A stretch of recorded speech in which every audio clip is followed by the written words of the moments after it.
TV Imaculada, o Evangelho em primeiro lugar.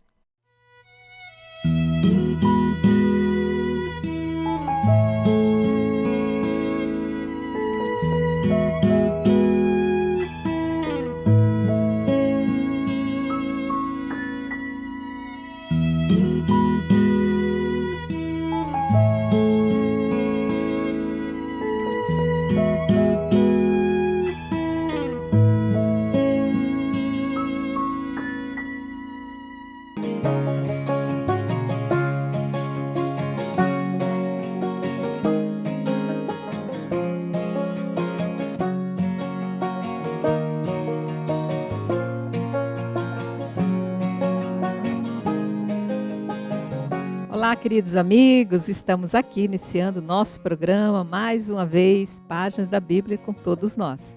Estamos caminhando por essas páginas nessa nova temporada, enaltecendo, descobrindo e valorizando a figura da mulher na Bíblia. Conosco aqui, duas valorosas mulheres que estarão nos orientando, nos admoestando, nos enriquecendo, exatamente no entendimento do trabalho dessas grandes e valorosas mulheres. Comigo aqui, professora Maíla, mais uma vez agradecida por sua presença. Professora Amélia, também muito agradecida. É muito bom estar aqui. Nossas duas mestres trabalham no EDAP, Escola Diocesana de Agentes Pastorais. É uma promoção, é um curso oferecido pela Diocese de Campo Grande, está à disposição de todos vocês. Quem quiser fazer parte desse programa, entender como funciona esse curso, ligue para a Diocese de Campo Grande, eles darão todas as informações, inclusive os períodos de fazer inscrição, e vocês vão amar, porque eu também já fiz esse curso e foi enriquecedor demais para mim. Nós vamos hoje tentar fazer um entendimento bem mais profundo. Vocês sabem que nesse caminhar das páginas, nós tivemos entendendo no primeiro programa dessa nova temporada o papel dessas mulheres, como eu bem disse, no judaísmo. Como é que essas mulheres se destacaram, como elas lutaram, como elas se empenharam, qual foi o papel de cada uma delas nas histórias que a gente foi folheando dentro desse grande livro. Nós queremos agora fazer um enriquecimento maior. Nós estamos entrando no Evangelho, nas páginas do Santo Evangelho. Depois que Jesus nasce, estabelece uma nova era, o ano Domini, e a partir daí, o ano depois de Cristo. Então, nós queremos entender essas mulheres nessa nova fase, como é que elas vão se destacar. Se elas têm uma consciência, se elas não têm, se elas são levadas pelo tempo, se é o coração que as aquece, ou se tem um personagem maior que possa fazer esse trabalho de enaltecer a figura das mulheres. Porque nós vamos ver que tem mulheres valorosíssimas que fizeram esse trabalho lá atrás e que continuam fazendo, só que agora a consciência é diferente, né, Maíla? Eu gostaria de entender onde entra a consciência, a mudança de consciência e o foco dessas mulheres agora no Novo Testamento. Então, a gente percebe que quando Jesus está no meio de nós, aí, as mulheres faziam parte do grupo dele. Se nós pegarmos lá em Lucas, no capítulo 8, no versículo 3, na segunda parte, diz: várias outras mulheres que ajudavam a Jesus e aos discípulos com os bens que possuíam. Então, a gente percebe que isso já é uma inovação que Jesus nos traz. Porque ao ter mulheres que participavam do grupo dele, como mestre, e ter discípulas, isso já faz de Jesus aí um diferencial dentro desse contexto judaico. A gente sabe que era bem comum que os mestres fossem acompanhados pelos seus discípulos, a quem eles ensinavam, passavam toda a sua doutrina. Agora, as mulheres, elas estavam dentro de um contexto doméstico. Dentro do judaísmo, o lugar da mulher é a casa. Nem mesmo a gente pode estender isso ao templo, à sinagoga, onde elas iam quase que por uma piedade, mas que não tinham nenhum papel, nenhuma influência e a mínima participação dentro do contexto religioso e do contexto público mesmo, de estar aí no meio do povo. O lugar maior da mulher era o lar. Ela nasceu para a casa. Quando Jesus era acompanhado de muitas mulheres, e serão várias as passagens que a gente aqui vai estudar de Jesus com essas mulheres, e até depois do período das primeiras comunidades, já traz para nós essa inovação, essa consciência como um diferencial que Jesus nos apresenta nesse Novo Testamento. É sempre importante dizer, Jesus não muda nada. Jesus vem nos dar realmente o verdadeiro sentido que Deus quer das coisas. Então, Jesus é totalmente diferente do que era antes. Por quê? Porque ele vem realmente trazer a essas mulheres essa igualdade, essa valorização que sempre esteve presente dentro do plano de Deus.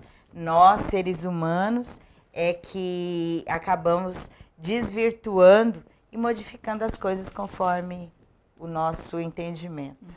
Amélia, eu quero aqui perguntar para você agora o seguinte, na temporada que nós iniciamos, dando destaque às mulheres, todas elas tinham um papel em que, às vezes, ela se destacava porque a situação do momento vivido fazia com que elas manifestassem um dom, uma percepção, uma garra de lutar, a vontade de viver.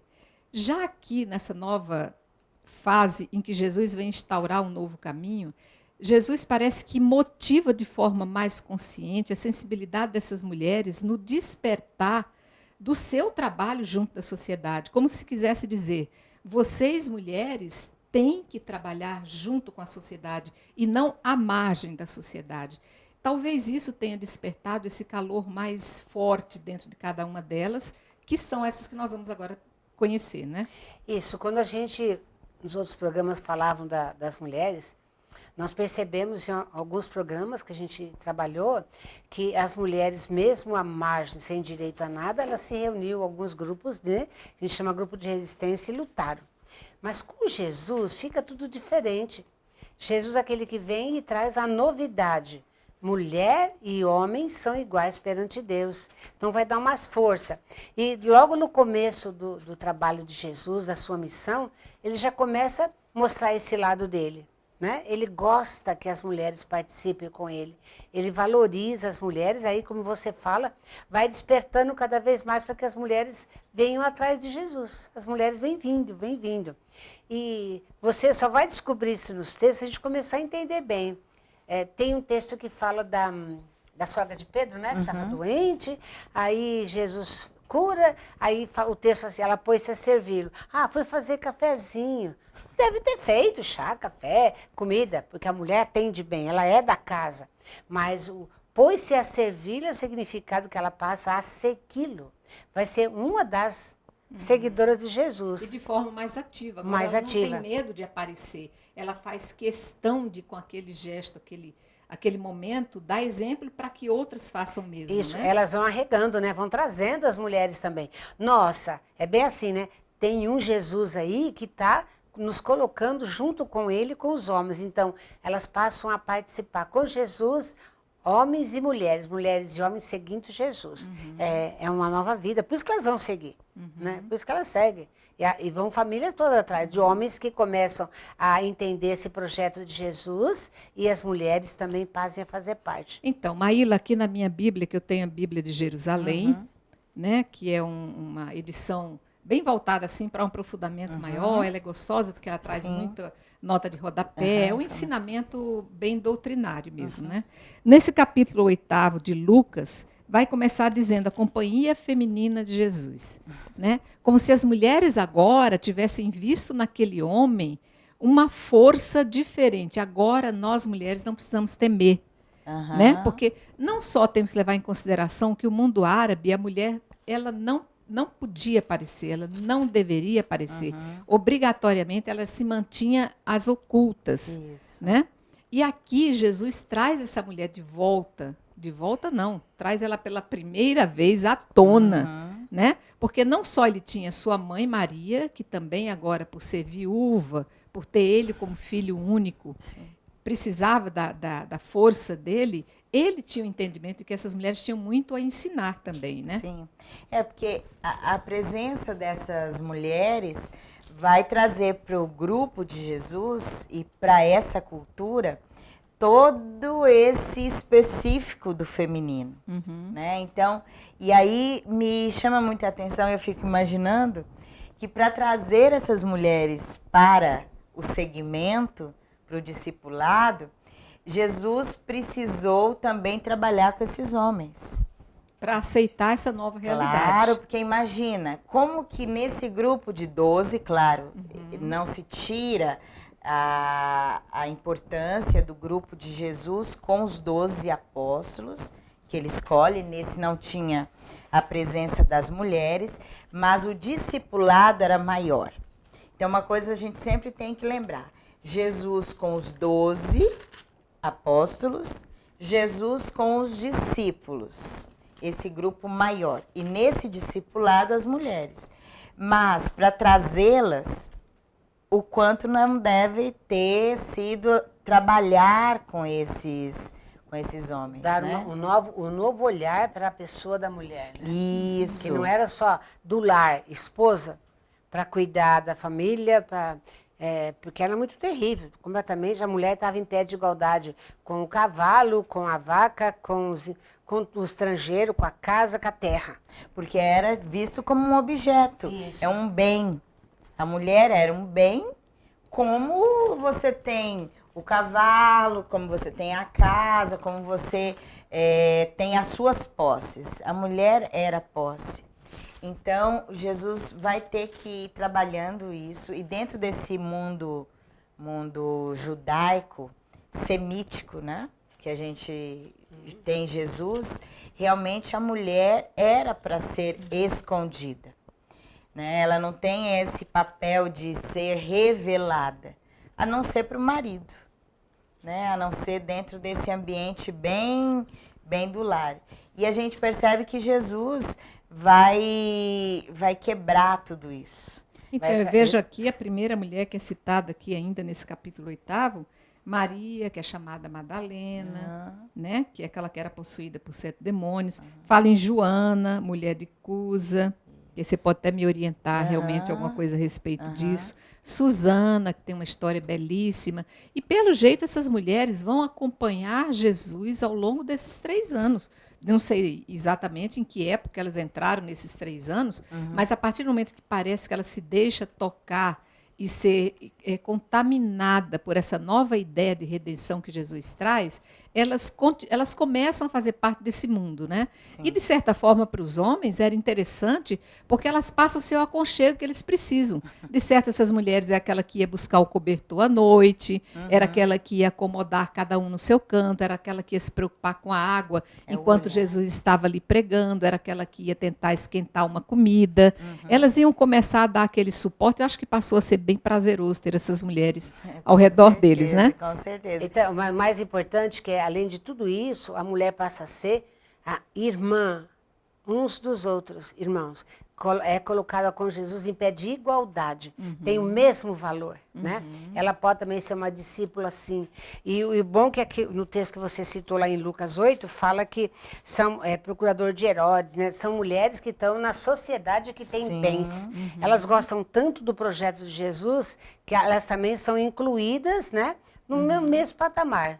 Direitos iguais, desejos iguais, e a mulher também de propriedade, ela passa a ser membro da comunidade de Jesus, né? Igual.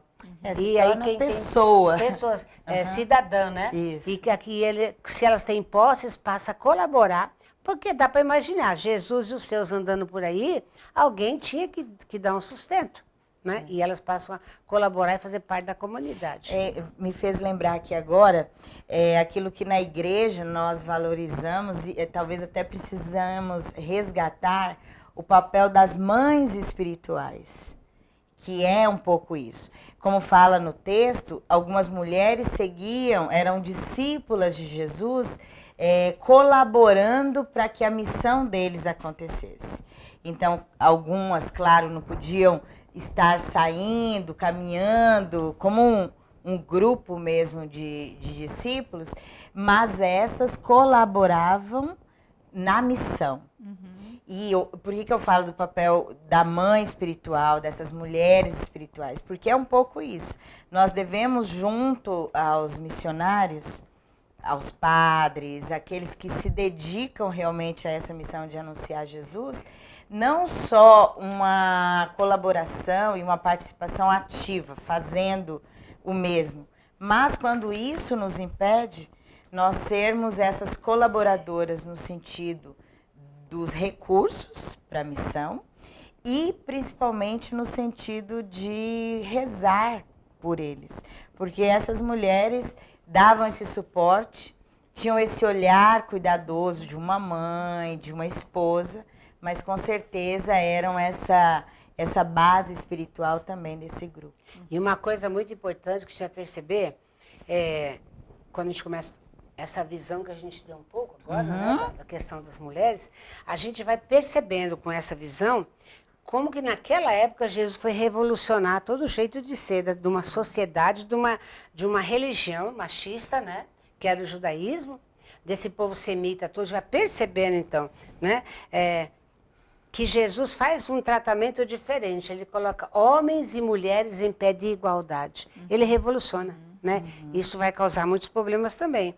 E a gente vai perceber, lendo os 4 evangelhos, nós vamos estudar depois as mulheres, né? Que como que, quando Jesus fala com uma estrangeira, quando fala com uma samaritana que era considerada impura, né? E outras mulheres mais, né? Como que isso vai mexer com a comunidade. Né? E importante também quando fala dessa questão da igualdade, né, que a Melinha está colocando, não era uma igualdade para a gente tomar o lugar um do outro. Não.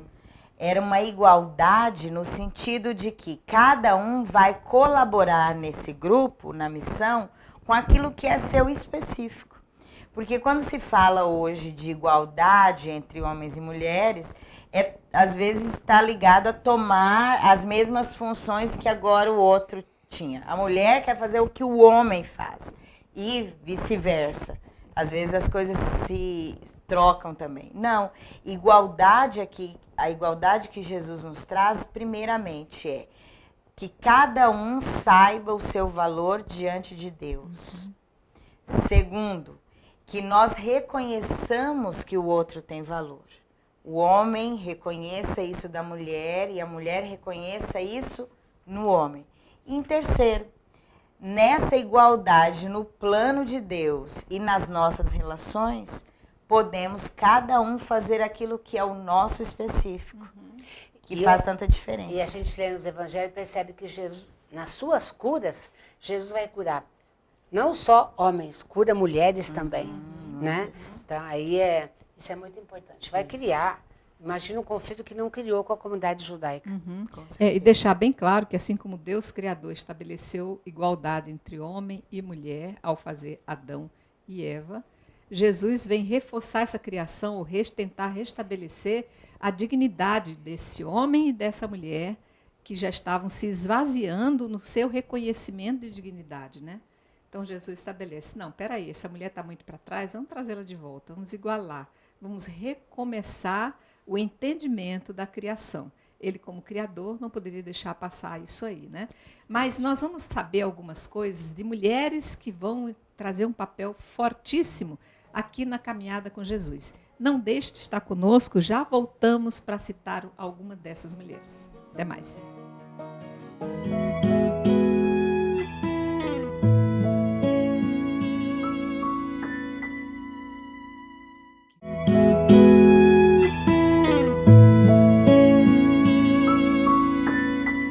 Voltamos, eu quero que você mais ou menos acompanhe, nós vamos entrar agora um pouquinho no livro de São João, o 4º livro da Bíblia, o 4º livro dos Evangelhos, no capítulo 4, onde nós vamos ouvir falar da samaritana. Pergunto eu aqui, a gente que já acompanha, já lê, a gente ouve muita coisa, a gente sabe que o papel da samaritana vai ser fortíssimo naquilo que Jesus precisa deixar impresso na sociedade como um papel vital de dignidade, de importância, de levar avante o evangelho, né? Levar avante sua missão, seu querigma. Pergunto eu, para começar, Maíla, a samaritana vai ter algum nome que a gente possa chamá-la pelo nome? Não tem. Também não interessa. Samaritana vai trazer todo um grupo de mulheres que vão acreditar nesse Senhor que ela ainda não tinha tido contato, né? A gente pode dar um nome para ela se quiser. Pode. Nos grupos que eu trabalho, sempre eu falo assim, mas como é que será que essa mulher samaritana, mora em Samaria, como é que ela é chamada? O nome dela? Isso. Aí o pessoal dá nome e a gente assume que ela chama aquele nome. Vamos chamar de Samária. É Samária. Ei, Maíla, então, não, na verdade não tem. Outra coisa importante no estudo bíblico é que todas as vezes que uma personagem não tem nome, você pode, além de fazer essa dinâmica de dar a ela um nome, um pouco para valorizar e você se colocar naquele papel. Uhum. Então, nesse diálogo de Jesus com essa mulher que não tem nome, não quer dizer que ela não tivesse nome, ela não tem o nome dela citado aqui, na verdade, o diálogo que Jesus teria comigo, Amélia, você. E outra coisa também, quando não cita nome, mas você percebe que a história foi contada de geração em geração, até depois ser escrita. Ficou na história o fato, né? E o fato de quem escreve não colocar o nome, a gente pode estar dizendo, você diz que é Samária, outros falam que é Josefa, que é Maria também, e vai os nomes, Luzia, Amélia, Ana, Maíla, né? Você se torna esse personagem que Jesus tem a conversa, né? Não é só. Aliás, com exceção de Marta e Maria, os encontros que Jesus tem, nunca as mulheres têm nomes. A viúva de Naim, qual é o nome dela? Naim. Pois guardou o nome da cidade, né, Naim, do povoado. A mulher adúltera. A sogra de Pedro. A mulher Cirofenícia, que vem buscar a cura da filha. A hemorroíça. A hemorroíça. Quer dizer, quais os nomes dessas mulheres? No fundo, são todas as mulheres. Na verdade, todos esses encontros foram encontros fortuitos, né? Nossa, para mostrar que muitas vezes nós temos contato com esse Cristo no dia a dia e não o identificamos. Uhum. No caso, voltando à samaritana, ela vai ser Jesus vai se identificar porque a conversa flui. Ela não vira as costas apenas, sim, ela incentiva, ela dá atenção. Uhum. Talvez devesse ser essa nossa postura no dia a dia, até para nos identificarmos com o que Jesus veio fazer em nossa vida, talvez, né? A samaritana, ela é um papel muito desafiador, porque ela poderia simplesmente ter virado as costas e dizer para Jesus, olha, você está me pedindo uma coisa, que é a água, eu não posso te dar água porque você é judeu, não posso continuar conversando com você porque a gente está aqui em público. E outra coisa, eu deixei a comida no fogo, tem filho lá em casa me esperando, eu só vim pegar uma água para pôr no feijão. E você está me atrapalhando de voltar logo para o meu trabalho. Ou seja, ela poderia muito bem ter acabado a conversa, mas ela deu conversa a Jesus. Jesus puxa a conversa, mas ela flui nesse diálogo com ele. Então, ela permite que Jesus possa ir adentrando na história, na vida dela. Quando a gente for estudar esse texto, a gente pode estar esmiuçando o texto. Nossa, vai ser muito bom, né? Todos eles. Outra mulher que aparece também, que em vários evangelhos, não só em João, é a mulher que ungiu Jesus em Betânia. Isso, é verdade. Como que é o nome dela? Não tem nome. Né? Mas o importante é que as mulheres fazem parte da caminhada de Jesus. As mulheres são testemunhas e dão testemunho. Né? Uhum. Tanto é que quando Jesus ressuscita, para quem é que vê Jesus pela primeira vez ressuscitado? As mulheres. As mulheres. E especificamente Maria Madalena. Outra coisa que me chama a atenção é que essas mulheres que apareciam nos bastidores, para quem estava naqueles eventos, naqueles encontros onde Jesus aparecia e conversava, essas mulheres se deixavam questionar.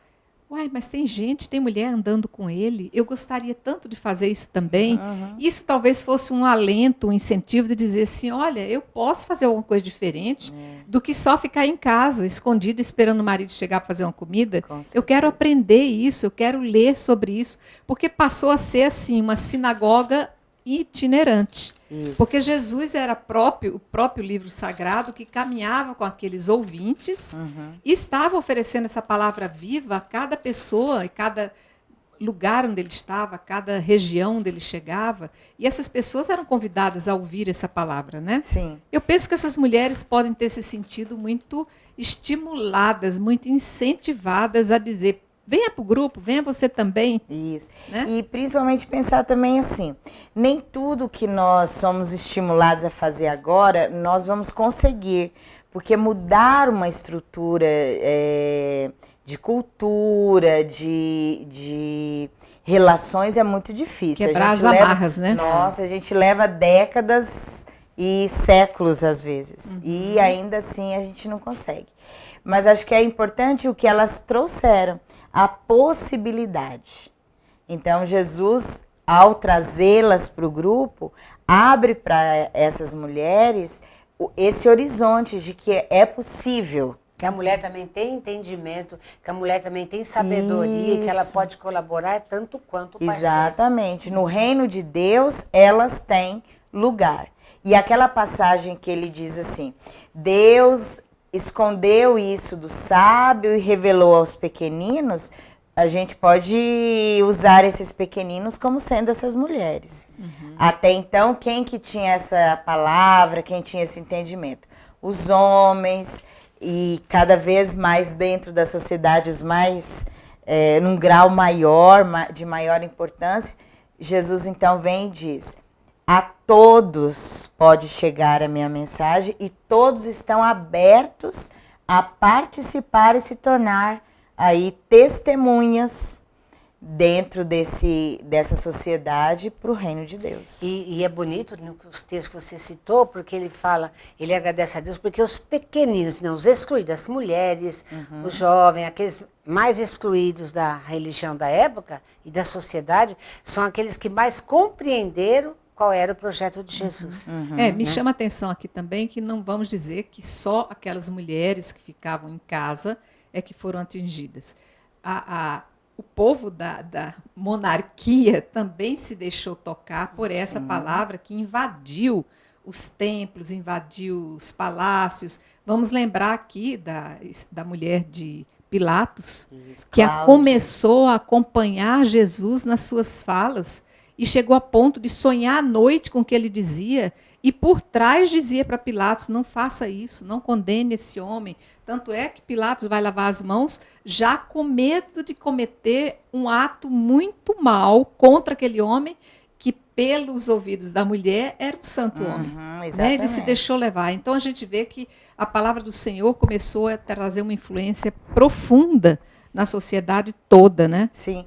E nós vimos isso até naquele texto do bloco anterior, quando falava lá de Joana. Joana, mulher de Guza, alto funcionário de Herodes. Isso. Depois a gente vai estender isso, Jesus plantou a semente e essa semente se frutificou e nós vamos ver isso muito presente nas primeiras comunidades, ou seja, nas comunidades que Paulo passava, que Paulo animava, em que também é muito forte a presença das mulheres. Aqui a gente está olhando especificamente Jesus e as mulheres, mas na verdade se tornou uma sementeira para as vocações femininas em todo o Novo Testamento.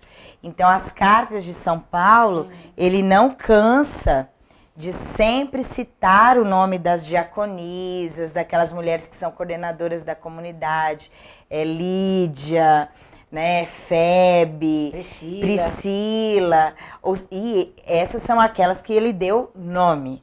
Porque também... Porque imagina as outras que não, né? As primeiras comunidades assim, que chamavam a si mesmo de igreja eram nas casas. Isso. E na casa, quem tem poder absoluto na casa é a mulher, não é o homem.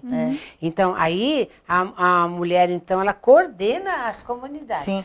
Lembro aqui, nisso que a Melinha está falando, a mãe de Marcos, do evangelista João João Marcos, fala que, Maria é o nome dela, a comunidade se reunia na sua casa. Na sua casa. Então, lá na comunidade, que era uma comunidade basicamente doméstica, as primeiras comunidades primitivas começam na casa, o papel dessa mulher era muito forte. Porque enquanto ela não podia ter essa participação no templo e na sinagoga, nas casas ela tinha. Mais uma vez, Jesus vem na contramão e o cristianismo primitivo vai privilegiar não a sinagoga, muito menos o templo, porque não tem mais, mas a casa. E na casa a mulher tem destaque. Lembrando de Marta e Maria também, né? Sim. Duas grandes mulheres, amigas de Jesus, irmãs de Lázaro, que vai não só acolher Jesus, mas também mostrar essa importância de se parar para ouvir as palavras do Senhor, ou seja, ouvir Isso. que traz esse livro, né? escrito. Imagina, Jesus entra numa casa e torna ali um hóspede, alguém que conversa com duas irmãs. Mesmo que apareça o texto que Marta estava lá trabalhando, mas não tira dela também essa importância do trabalho dentro da missão. Mas perceba, Jesus dentro de um ambiente familiar, em que ele senta, ele chega, vai ensinar, e essas irmãs param para ouvir. Depois, na casa daquele Simão, também um ambiente familiar. A doida aqui. Aquela mulher que entra correndo na casa e pega um frasco de perfume e começa a lavar os pés de Jesus e beijar, secar com os cabelos. Foi um escândalo. Exato. Né? E Jesus acolhe. Também não tem nome. Exatamente, não tem. É as mulheres que sabem. Quando a gente lembrava da hemorroísa também, né? As mulheres que sabem. Tanta fama de Jesus, como elas são excluídas, e tudo para a mulher é exclusão. E elas pensam, sempre eu acho que atrás de uma mulher dessa tem um bando de mulherada. Ah, com que certeza. fala, mas olha, se eu tocar, nem que for na pontinha do manto dele, esse meu mal vai embora. E elas tocam, né? Essa que unge o pé de Jesus. E também quando fala que a mulher era pecadora, tem que entender, dentro da religião da época de Jesus, o que é a mulher ser pecadora? A gente já pensa em pecado, pensa prostituição. Será? Nem sempre. A maioria não é, né? É que a mulher em tudo ela é excluída. Porque ela menstrua, ela é excluída. Porque a mulher perde sangue, e sangue é vida, então alguma coisa ela tem que ela perde esse sangue e não morre, né? Então são vários conceitos que a ciência não explica e que as mulheres vão sendo excluídas. A gente lembra? Se ela tiver um filho homem, quando Maria nasce, acontece isso. 40 dias fica impura enquanto durar a perda de sangue. Depois tem que chegar na porta do templo, vai pagar sacrifício. Aí se for menino, então, 80 dias, é o dobro. Né? Então Jesus vai começar a libertar as mulheres. Né? Muito bem. Esses tempos estão melhorando e vão melhorar cada vez mais, mas eu quero sugerir para vocês que para aprofundar um pouco mais o conhecimento, nós temos aqui esse livro, que não é específico para a mulher, mas vai abrir um pouquinho a percepção de como era a sociedade no tempo de Jesus. Então, vocês vão ter aqui, do Félix Muratio, os Evangelhos, para entender o que Jesus fazia e dizia. Muitas vezes a gente se pega muito ao texto bíblico e às vezes a gente não tem noção de como se expandir a partir daí, né? Como é que o que está escrito por trás das palavras que a Bíblia não explica, exatamente. Né? Então, aqui mais um livrinho que você pode, são livros gostosos, livros fáceis, livros assim de conceitos pequenos para que a gente pouco a pouco vá mergulhando nesses entendimentos. Eu quero aqui, então, já finalizando o nosso programa, nesse entendimento das mulheres que começam agora uma nova era, a era de caminhar ao lado de Jesus, agradecer essas mulheres que continuam andando ao lado de Jesus e com Jesus, né? Agradecer a professora Maíla, a professora Nélia, agradecer a todas vocês que conosco fazem esse caminhar e dizer que mantenham-se firmes na determinação de levar não só seu filho à luz do mundo, mas mostrar-lhes que a verdadeira luz está em Jesus. Fiquem com Deus e salve Maria Imaculada.